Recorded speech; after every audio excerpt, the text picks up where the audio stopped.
For Christmas this year, one of the gifts that my husband gave me was this box of dates. So inside the box, there are a bunch of cards and each date is hidden. You have to scratch off the card to find out what the idea is for the date. Kind of creative, right? So we went on a date this last weekend. We had reservations to go out to dinner and we picked one of the cards that we thought we could do at the dinner table. It gives you a little bit of detail before you scratch it off so you know how long it will take and if supplies are required. So we brought a card.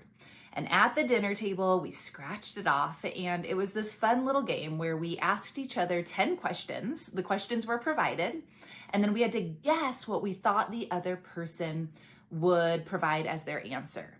And then you got points. You had 3 guesses, and if you guessed what they actually said as their answer, you would get points. Well, I am embarrassed to say, not embarrassed, sad to say, disappointed to say that he crushed me in this game. He totally won, but it was pretty funny.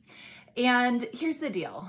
We've been married for almost 18 years. And this was one of those dinners where we weren't looking at our phones. We were having fun. It injected some new conversation in at the dinner table, and it just provided a structure to connect in a new way. Sometimes we need that with our teams at work as well. We need a new format, a new structure, a new way to be able to connect with each other.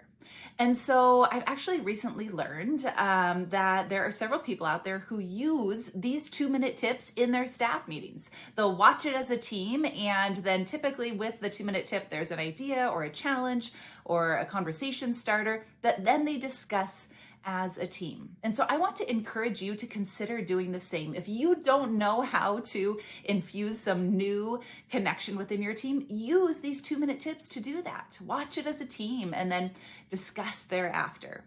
So for today, if you are doing that, here are my discussion questions for you, for your team. The first one is I want you to go around the table and share what is bringing you the most joy in your work right now? What is energizing you? What are you enjoying most in your work right now? It could be the actual work that you're working on, or it could be some sort of collaboration, the way you're engaging with the team. But what are you enjoying most in your work right now? What's bringing you joy? And then the second thing is what is draining you the most in your work right now? What is just sucking the life and energy out of you? So go around the table and each share your responses to those questions. You're not necessarily trying to solve for this thing that's draining you, but it's just a chance to share honestly with each other and to spark some new dialogue with your team.